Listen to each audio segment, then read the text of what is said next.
Today's podcast was recorded at the 2022 Green Industry Hype House in Tampa, Florida. This year's Hype House is sponsored by the Hardscape Academy and the Lawntrepreneur Academy. Caleb and Brittany Allman invite you to visit the hardscapeacademy.com, where you'll find on-demand video courses and workshops. It's educational training to help you optimize your time, resources, and make more money. LawnTrepreneurAcademy.com, started by Brian and Liz Fullerton, is dedicated to giving lawn care professionals all of the content and resources needed to reach more customers, grow your business, and be more successful. Enjoy today's podcast, and remember to check out both the Hardscape Academy and the LawnTrepreneur Academy.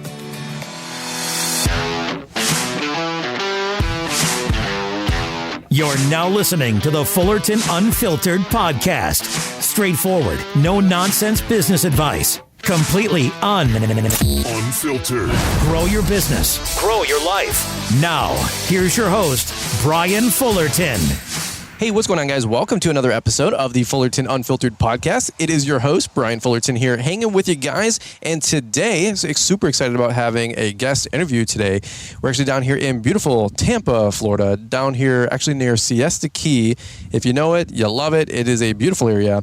We're here at the 2022 Green Industry Hype House, brought to you by the Hardscape Academy and Lawntrepreneur Academy. So we're actually here on a balcony, beautiful 75-degree evening, beautiful, night that is coming right behind us, going into dusk, and it's just a great time here. So we are joined by none other than John Seegers with Signature Landscape Corp. Yes, sir. Thanks for having me and sponsoring this event, man. Absolutely, brother. Well, good to have you out. Bring the mic up just a little bit for me. There you go. And there you go. Give me a mic check. Yes, sir. There he is. Well, we got some busy traffic here. I don't know if the nightlife is going on or what, but I'm digging it. So, really quick, John, we've actually never met before until this event. No. So, Caleb's like, you got to get John on the show. You got to check him out. I think you are a hardscaper construction guy now, right? Yeah, so we're primarily design build, do paver outdoor living environments. Paver outdoor living environments, so outdoor living spaces. And what's your guys' kind of cup of tea? What's maybe a price point wise? What do you guys kind of installing as your bread and butter? So mainly we're doing new construction. Most of our work is in subdivisions. Okay. We do a little bit of the rip out redos in some of the towns northern to us, but the new Lennox area is a lot of new construction, so we're blessed with that. Yeah. Growing area. Yeah. Price wise, I mean, we've done projects. Any project that makes sense on the low side, it's kind of hard to say, but it seems like paver-wise, things north of 400 square feet. Okay. And then we've done projects as big as like 150,000 that incorporate, bars, kitchens, pavilions, lighting. The whole deal. The whole thing. Wow, that's awesome. What would you say Signature Landscape Corp is known for? Like, what's your bread and butter of like the project you like to do the most? We've been doing a lot of fire troughs, which is like a linear fire element. Okay. People have really enjoyed those. Past 2 years have been a lot of large format slabs, so like 2 foot by 3 foot pavers. I love those. Yeah. What would you guys do, Teco or Unilock? Primarily Unilock, but I do move into the Teco block maybe for like 1 or 2 jobs a year. Yeah. Is the what's the stone that everybody's used forever? Blue something, right? Yeah, Blue 60, I think is Teco's. Is that what it is? That's like Unilock's Beacon Hill. Beacon Hill, yes. Those are the two. And I get all the magazines. I've been going to the shows. I don't do a lot of hardscaping. We're mow and blow. We're lawn care guys, but we're hopefully going to be building our custom home here in the next 6 to 9 months. And when we do, shortly thereafter, we want to put in our outdoor living space. And I'm picking Caleb and Brittany Allman's brain all the time, Andy Mulder's brain. I'm watching guys like Josh Sutton. There's tons of great guys out there, right? Yes. And I'm thinking to myself, man, I got to like do my homework and start learning the words and learning the lingo and getting the brochures and going to the shows. So let me ask you this. Let's go maybe to your inception kind of startup story, I like to call it. What's your story getting into the green industry and hardscaping and construction? Were you always doing construction? Did you start in lawn care? No right or wrong answer, but how did you get started doing all this? I grew up working high school summers and a little bit of went to Joliet Junior College by me for a couple of years just to try to figure out what I wanted to do with my life. But while being educated, I still got to work and make that money, right? So did a little bit of time with a local landscaper who subcontracted a lot of pavers. Okay. And I kept on, I was their youngest sales rep over there eventually. Oh. And I kept on seeing that number keep on going out the door. Yeah. Like, man, we're not keeping any of this in-house. And being a very math-orientated geometry, like this is the stuff I like. I like when puzzle pieces put together, that's that's good for me. Sure. I grasped hold of that, but at the time, I told the story to Caleb. There was no Hardscape Academy. There was no, you want to learn about brick pavers, you were looking at Unilock pamphlets. Yeah. And there wasn't online training. And the best resource I could find at the time to learn about this industry was to work for a local hardscape supplier in our area. Sure. That was the biggest on pretty much the south side of Chicago. Okay. And that just, immersed me into the field so that I knew every single type of pavers. I know the good contractors from the bad contractors. Yeah. And kind of tied me in a good spot where I got, being the Unilock dealer, that's been my preferred brand. Yeah. Connected me with their territory reps and just kind of put the wheels in motion. Unfortunately, there was a little bit of an economy crash in there. Okay. So when I started my business in 2010, it was, take anything you can. Yep. 13, 14, 15, we started to be more prevalent in patios. And then 15, we made the decision to, really let it sail in our niche and just focus on paver patios and disconnect from the lawn care, the mow and blows, all of that stuff. So how old are you right now, by the way? I'm 34. 34. Okay, fantastic. And so you were probably 23, 24 maybe back then, a decade ago, 15 years ago? And yeah. So you were, how old were you when you were working for the other outfit? 20s, late or early 20s, I should say? I started them in freshman year of high school. Yeah, okay. Worked every summer and weekend that I could. How many years were you there for? I was there for 6 years. So, and that's an interesting point that I don't want to gloss over, because a lot of folks, like you said, like Hardscape Academy or Launchpreneur Academy or YouTube videos, right? Mm-hmm. Or for crying out loud, you can DM somebody. I mean, that's always, I get guys asking me all the questions, very simple questions, and even complex questions. But I'm sure you get the same thing. Hey, man, what do you do about this? Or how about that? Mm-hmm. And that was just not a resource 10, 15 years ago. No. I worked at True Green, so I learned a lot about grass and fertilizer and grass types. And I wish I actually paid attention more, back in the day, because lo and behold, I got into lawn care, or back into lawn care, and I could have used a lot of that knowledge. But it's one of those things, too, where I'm always thinking to myself, how do these hardscapers know so many different aspects of the business, construction to pipelines, the gas and water, and all these different things. And I'm still trying to devour as much info as I can.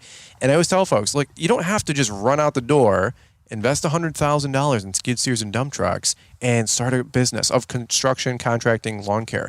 It is okay to go work for somebody for a couple years, learn the trade, right? Learn how to plow on somebody else's truck. Learn how to, like you said, drive a skid steer, somebody else's skid steer. And so would you say that that real life experience was invaluable to you having the success you did with your company right out of the gate? Yeah, at the time I didn't look at it as, like training myself to start my own business. You were just, it was a job. It was a job and I enjoyed it. Yeah. But as I got into it, what I didn't like about the landscaping portion, I really don't like today, is that you could do everything right and the plant can still die. Right. And I love that about bricks. They don't die, man. So I've never heard anybody say that on our podcast yet. Yeah, That's true. We were planting, and that's what we did. We did middle to high end home designs for landscaping at this company. Okay. So a lot of our projects were like $40,000 to $80,000 landscapes. Okay. So it was you got used to the middle to high class client and what they were expecting of you, and then what stuck on me is you're seeing the subcontractor put in this beautiful outdoor living space. Yeah. And you're like, man, that appeals to me more than planting daylilies. So sure.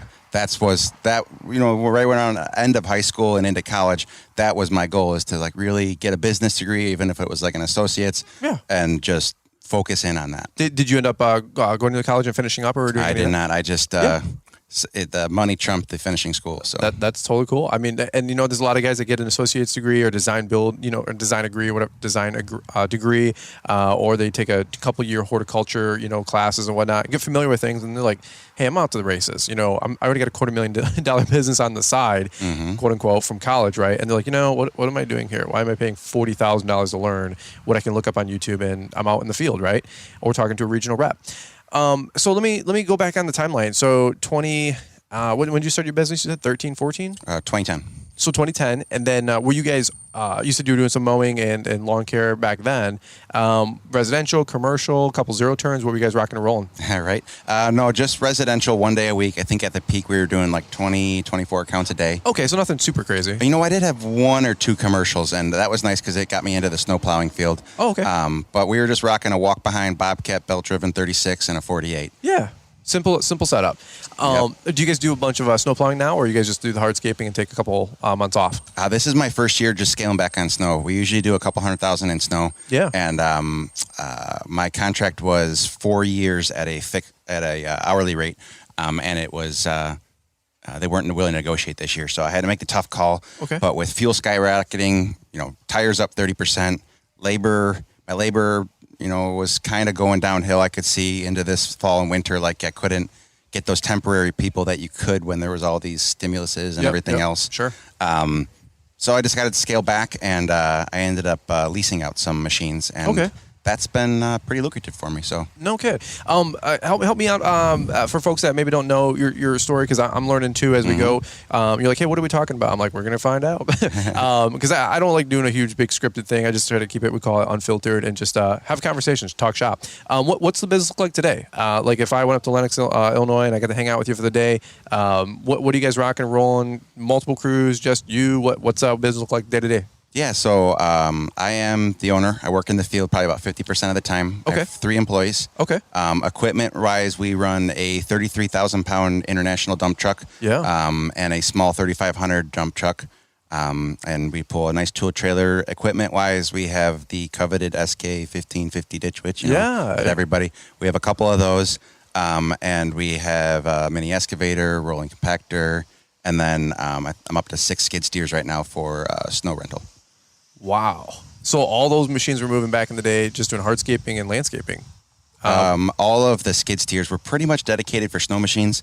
Our 2 SK 1550 mini skid steers just rock and roll on a hardscape job. Yeah. Wow.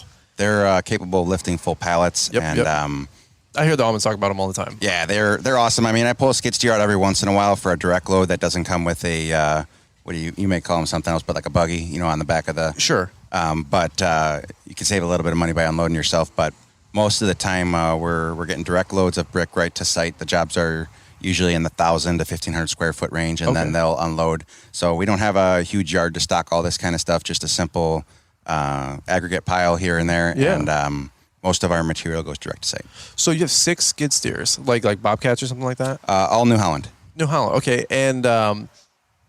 I'm fascinated. So help me out. I'm trying to piece the puzzle together, right? So I don't know hardscaping as much as you guys all do, you and Andy and John and all these guys, right? So I'm trying to learn every single day. How did you get to 6 different? Did you have 6 crews going out? Did everybody need their own, or no? So they're mainly for snow. Mainly for snow. Yeah, so they would sit idle most of the summer. I have a 1-yard machine that I prefer. Nice air conditioned machine with radio, and if I was moving stuff around the yard. Yeah. But mainly those would sit idle and just be used for snow. They would. The investment's worthwhile when you can bill out, let's say, on a great year, and $10,000 in snow per machine. Yeah. So if you're buying used machines, this isn't stuff that I went to the dealer and bought brand new. I mean, they're nice machines. They're all within 5 years, usually less than 1,000 hours. Okay. But I was really ramping up actually for this year for snow, and I picked up 3 this summer at a call, and somebody was like, hey, you know what? I got 3 of them. I want to bail on them. What do you think? Yeah. I hear you're a guy that likes to flip equipment by and just make them go away. Give me a good price. So that's kind of like a side hustle of the business, is renting the equipment out for snow. And that's been a lucrative investment and opportunity for you? I think this year, it was my first year, so I can let you know. Maybe we could do a follow-up later on. I'd love to, yeah. But so far, so good. I was able to lease out 3 of them and then sell 1 of them to a snow contractor who called me about a month into the lease and was like, hey, do you mind if I just buy this thing? Yeah. I'm already leasing a couple from you. Yeah. I like this one. Yeah. Let me have it. And I'm like, sure. Here's the price. And so actually, I guess technically I'm down to 5 now. But that just went through a couple weeks ago, and that's so cool. I like to buy and sell equipment. That's my thing. So some people sit down, watch Friends or TV or whatever it is, and I search Facebook Marketplace, and I'll put in Grand Rapids, Michigan. I'll put down, I'm coming down here, and I'm already thinking about buying stuff. Like, I could cancel my ticket if I find a nice truck to drive back. Like, I love the chase, the buy and the sell. I dig it. I like the hustle. I know a lot of guys. There's a gentleman out there, Alex Nickens, great guy, and Alex, will buy a little find a little 21-inch push mower on the side of the road. He'll go home, wrench on it for a day or so, and a couple hours into it, and fix it up and sell for $150, $200. And he's like, man, I did that he still does it. And he does it for, the last decade, and he's been killing it. And from a push mower all the way up to, trucks, obviously. And it's such a fun little hustle there. And it gets bigger as you get bigger. Like it started, I could remember, you may know this, the Toro 3650 snowblower. Do you remember that one? I don't know that. All right, so that was like the last of the 2-stroke, 6.5 horse, lightweight, Toro snowblowers that you would use for snow. And I ran across an auction with 20 of them, and they're coveted because they're 2-stroke, right? Okay, yeah. I bought those for I think like $100 or $150 by the time a piece. Sure. Flip them for $350 after put a spark plug, and just that's the kind of stuff that like the buy and sell and the chase I like. That's pretty cool. Are you? Do you have family, by the way? Wife or kids or anything? Oh yeah, I have a wife. We got married in 2010 as well. So we started the business, bought a house, and got married in 2010. That's a busy year. Yep. And then 2013, tried a little too hard, had twin daughters. Yeah. That's right. I knew that, but it's been a long couple days. It's only been 2-3 days here, but it's been a long couple days. Yeah. So they're going to be 2013. Yeah, they're going to be 9 this year. 9. 8. Well, your wife's not going to listen to it. Don't worry about it. 9. I think it's 9 this year. Twin girls, and then and then I was blessed with 2 more daughters. So I'm up to 4 now. That's right. And my youngest is 2. I just got to take an awesome trip with my 4-year-old daughter. We last weekend went to Raleigh, North Carolina, visited my brother. It's the first time I've really gotten away with one daughter at a time. Sure. And I'm enjoying that. I'm going to go in a couple weeks to Baltimore with my twins. Yeah. And that's going to be another little daddy trip. So I'm really trying to make lemons out of lemonade with that contract now coming through with the snow. Sure. With the snow rentals. And then, hey, if I'm going to have this time, let's do the hype house. Let's do some traveling to see some family. Meet some people, do some things. Let's make the best of this time that we can. I love that. I mean, like we talk about on our podcast and our show, there's different gears I always talk about. And there's times upshift, there's times of downshift. Mm-hmm. And you know what? This time of year, you can downshift, you can spend more time with family. We're talking about the off season, the winter. That's something that I'm trying to be intentional with. Is that I'm just go. We're all go, mm-hmm. right? Especially in the 9-10 months of our busy seasons. It's go. Make as much as you can, do as much as you can.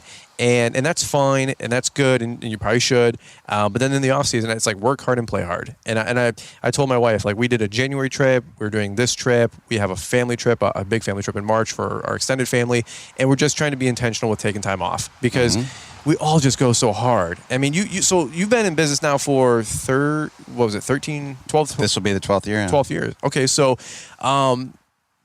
there's so many ways to go, but I don't want to take the whole afternoon because there's tons of people that want to get you on their show tonight. Let me ask you a quick question. This is a good one that I've been getting asked a lot. Give me your best thing you did right out of the gate, and then I don't say like your worst, like negative, but like what's the thing you wish you would have did differently? So what's the best thing you did out of the gate starting your company, and what's something you would have done totally different, but like looking back on it? Right. I think the best thing I did was to mechanize, to learn that early, hire. Once I got when you start a business young, I'm reminiscing because I'm talking to Christian this weekend, and he's utilizing this labor pool. Yeah. Christian from CNI Services. Yep. And he's utilizing this labor pool of all this youth around him, and I'm like, man, I remember that, but. It was endless. Yeah, and it was just like you could just make phone calls and people would show up. High school buddies, college friends. Yes. 6 guys deep all the time. But that evolves, and eventually, maybe it doesn't go away. Maybe you just lose connection with that age group. But it wasn't when you can get solid guys where I'm going to, where you decrease the 6-month or the yearly turnover, and that you can keep guys for multiple years. That is a great spot to get at so that you can start working on your business and not necessarily for it all the time. Sure. When you're always worried about whether somebody's going to show up, yes. It's hard to focus on the business and not the day. So was that something that you wish you got better at, or was that one of the things you did right? I would say that's one of the things I did right. I got a good crew early on. Okay. Cool. What I wish I did better at was implementing contracts right from the get-go. Okay. I was a little too trusting in the beginning stages, just having a simple contract being signed and dated. Okay. And you really got to, unfortunately, get into the litigation stuff and make sure that you are covered. Did you, personal experience, you can share as much or not as much, obviously, but get burned a couple times? Yeah, get burned a couple times. Okay, fair enough. And that's typical. I've heard it from a lot of more the construction, hardscaping guys. Let me put it in perspective. Somebody doesn't pay their lawn bill, it's $100, $200, $300. It's not going to really probably make or break you. Hardscaping, though, you guys are dealing with $10,000, $20,000, $50,000, and somebody doesn't pay their last draw, their last third, or their last half, or they're being a stickler for whatever reason. You're out $15,000, $18,000, $20,000. Do you have an interesting story? Unfortunately, my stories are north of that. But oh wow, yeah. But bless you guys. I've chosen to keep those to myself because I don't think they. You don't want to have a bunch of negative or dead bodies out there. I want to be a positive person, and every time I tell stories like that, it puts me in a negative mood for at least a couple hours. So we won't go there then. I'm just like, it gets you here. So it's just like, you know what? I just need to erase that from my memory and move forward. I know it's a learning experience. I know I learned from it, but it's not something to dwell on. I heard a guy say once, when that happens, he just writes it off and he considers it he's a Christian, so he just considered it as giving. So he's like, I'm just going to sow. So he called it sowing. He's like, and he had just, like you said, positive attitude. So he said, when he had a couple scenarios like that, he just considered it sowing. And he's like, hey, if I'm going to sow into this and God's going to keep score, and then I'm going to get my 30, 60, 100-fold return. He goes, that's just how I got to look at it, because what else are you going to do? And he had some situations. It was a really, really interesting conversation, but it's what are you going to do? It's a tough scenario. It really is. So let's we'll just button it up right here. Where's the business at today? Where are you guys going for the next couple years? What are you most excited about right now? And we'll kind of land the plane. So what I'm most excited about is I felt like the first 10 years of my career I lived to work, and now I'm transitioning, and I know I can see it already in you with that youngster of yours, is I'm transitioning to working to live. So what I'm trying to do is cut out a little bit early and try to get my business in a place where I'm not working Saturdays and the weekends all the time, that it's okay if I shoot out at 2 or 3 o'clock to catch a swim meet or do what it is. Yeah. And get in a calm spot with my business. I'm happy where it's at. I do not want to scale any bigger. I'm happy with the one crew operation. Sure. And if that allows me more free time to get into different ventures, whether it's expanding my rental portfolio or doing more buying and selling, or using money to make money, that's what I'm most interested in right now. I love it. So trying to keep that fine balance, and we all struggle with it, is work and life and family, right? And it sounds like you got some great things going on. I'm really excited for everything. If people want to follow along and see real time and see the photos and the videos, and maybe shoot you a DM or something like that, say, hey, where can they find you on social media? Are you on YouTube, Instagram, TikTok? Where can people find you? I'd encourage you to follow me on Instagram, Signature Landscape Corp. I love doing stories and getting into the nitty gritty of how we do our job, and then also onto the equipment maintenance. And that's another true passion of mine. Yeah. We need to get some more of you hardscapers on YouTube, man. I'm telling you what, there's a couple guys out there, Premier and Nickens and a couple other guys. But I'm like, man, there's a plethora of knowledge and wealth with you guys out there, that from equipment to business to financials to, of course, your craft. There's so much out there.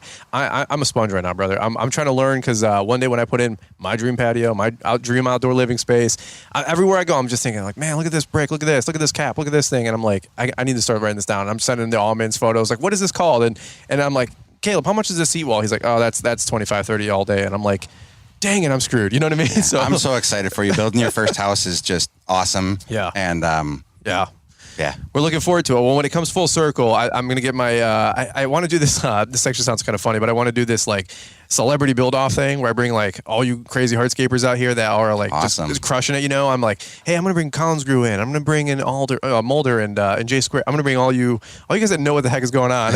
we'll get Site One to donate the bricks. We'll just rock and roll and unilock, So that would be awesome. I'm like, dude, we could do this like $200,000 back out outdoor living space, bang it out, which would normally take a month. I'm like, you guys can do it in 10 days. We'll get everything on site. I'll get JCB and all these different people. And I'm like, and I have no connections with any of these people. But I'm thinking, why don't we do like a celebrity build-off? We can bang this thing out in like a week. That'd be awesome. I'll get Stanley Dirt Monkey in. He can excavate the whole place for us. Right. That's his niche, his demo and excavation. And I'm like, we could just have a great old time, man. I'm not too far from you, man. I was going to say, where was, in context for Lennox, Illinois, where is that from? I guess the Chicagoland area or maybe Indiana border. Where are you guys at? So I'm not 100% familiar where you are, but I don't know if you're familiar with like the Silver Lake Sand Dunes. Yeah. I go up there probably every other weekend. And that is about 220 miles. So depending on how fast you want to drive, maybe 3-4 hours. Yeah. 4 if you're towing a Razor or something, right? Yeah. Do you have any fun toys like that? You got to go up there? Or you got family? I do. I have a street legal Razor that we love zipping around town, and then also bring on the dunes. Which one do you have? I have a Polaris 1000 Turbo. Okay, that's like mid-20s, like 27, 28, maybe even more if you get some options on it. Well, the street legal kit, you're in 32s. It's up there. Yeah. I'm shopping, brother. It's so amazing. I'm actually considering, I have a sport truck from when I was a kid, and I'm just going to let it go this year because my girls just love, like we take the Razor to church every Sunday. Yeah.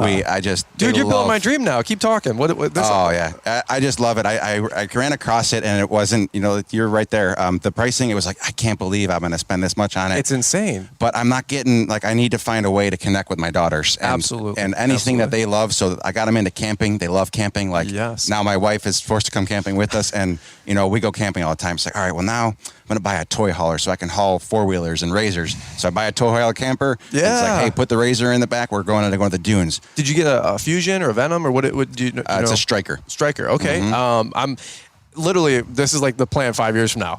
You're me 10 years from now, and I'm thinking to myself, like, which is funny because you're younger than me, so I'm like, dang, I got to get on the shtick. Hey, the Launchpreneur Academy, buy a contract, help us out. You know what I'm saying? But I got my little like tin cup out there. I'm like, anybody like got a dime? But that's why I need to get into hardscaping. Apparently, there's more money in it. But you got to get up there. I started up there as a kid on 4-wheelers, and then so I immediately want to bring my girls up there, and it started with the camping, and then it was towing a razor to the dunes was inconvenient. So when I found a street legal one that we can go out with ice cream for my girls after going on sunset cruises, this is my whole work to live. And this is the transition I made in 2020 to say, you know what? All right, money's great. Yeah. And I can always make more, but how much? Yeah. How much is enough? So if I'm comfortable, let's start having a little bit of fun. Buy memories. That's what Liz and I are trying to do all the time right now. We're buying memories and buying stories is what we call it. This trip is a memory. It's a bunch of stories, a bunch of great relationships we're forming. I got to say, 2 years ago, it wasn't last year. It was 2 years ago. I worked my guts out in 2020, whatever it was, or 2019, and I set a goal to buy a Polaris 570 Sportsman. Nice. So I got a brand new one. It's a 570. I have seen that red, right? The red, yeah. Of course, it's red, right? Yeah, Signature. We're all about red too. Is that right? Okay, oh, yeah. My people. Everything. It's all branding, right? So the 570 EPS, and I got the LEDs, and dude, like base is like $8,000, and I took it all the way to like 12.5, almost 13 grand, nice. and I'm like, and I love it, and we have our property, and one day when we have the home there, because right now it's kind of a pain in the butt. I got to like haul it all the way, 25 minutes away to my land. We tear it up, have a bunch of fun, but then I got to come home, power wash it for 30 minutes and $20, then go store it, then deck the trailer off, then bring the truck. And I'm like, I told my wife, it's gonna be so nice one day when I can literally just go to the pole barn, open the garage, and go do a bunch of donuts in my backyard, do a bunch of hot laps. There's a bunch of trails up and down. There's a dirt road right down the road, and that's right now just with the 4-wheeler. I can't wait to get a razor, and I'm literally painting the dream for my wife. Exactly what you're doing. I'm like, we can get a Polaris razor, and we can take it up north, and I bought a utility trailer to take it up north. Perfect. And I'm like, because we go to Traverse City with the KOA, or not the KOA, but the state campground up there, and everything's legal up there. So you can drive them all the way around. You don't even have to get all late kits. I don't think you can just start taking them all over the place. And I'm like, why are we not living the dream doing this stuff? Ryan, I want you to look up this place called Dunes Harbor Family Resort. Okay. So it's a campground right next to the Silver Lake Sand Dunes. Is that where the almonds went? I don't know, but it's owned by Grace Adventures, which is a big church right there. Okay. So it is like super clean. I'm writing it down. Dune Harbors. Yeah, no alcohol. Just a beautiful place to bring your family, and you just feel so calm there. Yeah. Nice public pool, ice cream store on place. It's got to be where the almonds went, because they literally said the exact same stuff you're saying. Oh, it's amazing. The only problem is they book up so fast. Sure. I think it opens up right after they close in around Thanksgiving. Sure. So you got to make your reservations like a year in advance. For the following year. Okay. But you will love it there, and everything downtown Hart is just beautiful. Well, for crying out loud, brother, next time you go up to Traverse City and that whole area, so Charlevoix, do you know Charlevoix up there? So Charlevoix is where Liz and I want to retire. So nice. Yeah, so we want to live on one of the lakes over there, the chain of lakes that they have 4 or 5 lakes right there, or Bay Harbor area. So that's the two places we're eyeballing. And so we live on Metro Detroit area. So you do the whole hand thing. Yep. So everybody down southeast goes to the northwest, and they go up north, right? And my wife and I, we both grew up obviously. Well, maybe not obviously, but we grew up poor. We had no connections. Double white trailer for me. She grew up in Dearborn, Michigan. So we're just starting to get our life going, right? Like we're late bloomers here. We're just getting our finances going, just getting our life going. And I'm thinking to myself, dude, what, like all the options, right? And now we got little baby Emmy, and I put my wife on the 4-wheeler. She's like, it's fun, it's nice, but I need one of those cage ones, something that I can feel like I'm in, like I want to click a door. I'm like, oh, so you want a razor? She's like, I don't know about that. And I'm like, dude, a razor's what you want. And then I know when she gets in it and she grabs the OS handle, she's going to love it. You know what I mean? So, and then throw my little baby girl back there one day when she's like 4 or 5 years old. She's going to love it. You can even put car seats in them. Is that right? Yeah. So like I upgraded to 5-point harnesses to make my wife feel better. Yeah. So I got, because they just come with a normal seatbelt. Okay. Going on the dunes, and literally I take them up there just mainly for sunset. Like we go on holiday weekends, and you're not ripping 60 miles an hour. No. Well, they like to go fast. Really? They love going fast. This is awesome. Yeah. I'm sending this the episode to my wife. I'm like, hey, you need to listen to John. He's got a bunch of great things to say. My wife was very hesitant. She let me take my 4-year-old this past summer. Like, I think 4 is her age. Okay. Yeah, they just scream, you're not a boat, because every time we go near the water, they have to remind me not to go in the water because I'm not a boat. And they just, can we go faster? Can we go faster? I'm like, no way. Man. That's so cool. That's so cool. I'm really excited for you. I can see you lighting up talking about your family. You can tell where people's passions are, their hearts are, their priorities are, and I'm really excited for you. It's number one, it's good getting to know you. Two, I'm sure I'm going to get to know you more. So, but for real, next time you're going up to Traverse City, holler at your boy. We will meet you there in a heartbeat. I will bring the 570, maybe rent a Razor, whatever we got to do. For sure. I mean, I don't know, how far are you from Silver? 3.5, maybe. Well, we're like diagonal. Okay. So it's about 3.5, 4 hours. If I'm towing something, it's going to be 3.5, 4 hours. We've made the trek, and we've met people even up there who just took the drive just to go on the dunes for the day. Like, we'll bring them up there. Absolutely. Do a picnic on the beach and bring them home at the end of the day, go for a few rides. Yeah, we try to do a long weekend. So we'll go up there like a Thursday night, get Thursday up there, we'll get Friday, Saturday, Sunday, and then I'll do like a late day on Monday. And then our Monday mow crew, when I am more in the field, we'll just bump it to Tuesday and just, work a longer week, play catch up. Got a couple guys working for us right now, so I'm trying to get a little bit more out of the field. So these 4-day weekends might turn into, or 3-day weekends turn into 4 days, 4 days turn into 5, whatever it is. But yeah, we go up there mid-June. My birthday is June 10th. My wife's is June 20th, so we split that weekend, and we normally try to go up north, which is also a great time because we just went through what I call like hell week, through the spring season. So our mulch is done, our flowers are installed, we kind of get over the hump, and then for us in mowing and maintenance and stuff, usually about mid-June forward, it's kind of like just we're pacing. Well, I'm so excited to connect with you. I'm usually up there for 10 days in July, so maybe we can work something up. We need to link that up, man. That's awesome. Just come out and, I'm gonna come bug you. Absolutely. We'll get this done. We'll get the whole crew up there. Apparently, the almonds are going up there. You're going up there anyway. I have to ask Caleb about that, man. If it's the same place, that's awesome. I'm usually up there Labor Day, Memorial Day, 4th of July, and then like 10 days in July. No shoot. Okay, that's going to happen. So we'll definitely get a mid-season update. How about that? We'll do a couple podcasts up there. We got to be able to write it off somehow, right? For sure. For sure. My people. All right, cool deal. Well, John, we really appreciate you being on the Fullerton Unfiltered podcast. Really quick, we want to say a big shout out and thank you to the Hardscape Academy and Launchpreneur Academy for basically sponsoring the 2022 Green Industry Hype House. So if you guys want to get into construction and landscaping and hardscaping, check out Kayla and Brittany Allman and everything they're putting together with the Hardscape Academy.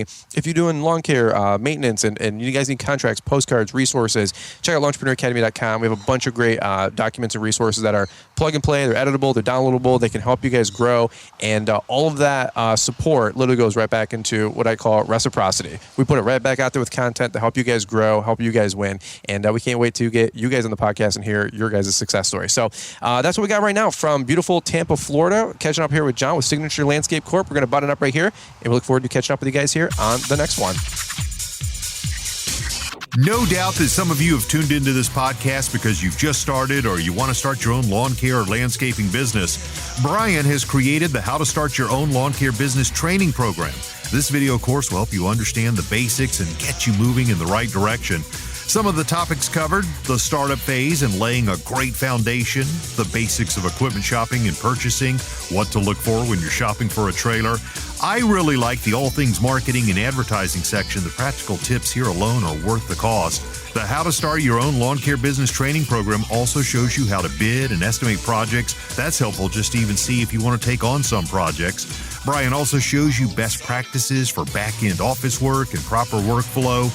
Click the link in the show description for LawnTrepreneurAcademy.com and get the How to Start Your Own Lawn Care Business training program for only $99. And join the thousands of people that we've helped achieve success with their lawn care company.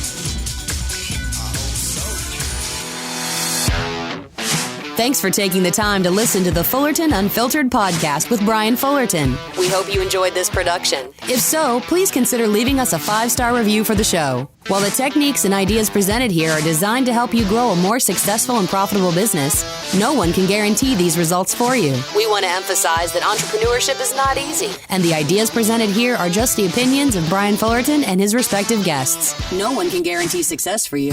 That being said, we hope the ideas presented here help you and motivate you to go on out there and crush it with your own business. Fullerton Unfiltered Podcast. Thanks for listening, and we hope to see you on the next episode.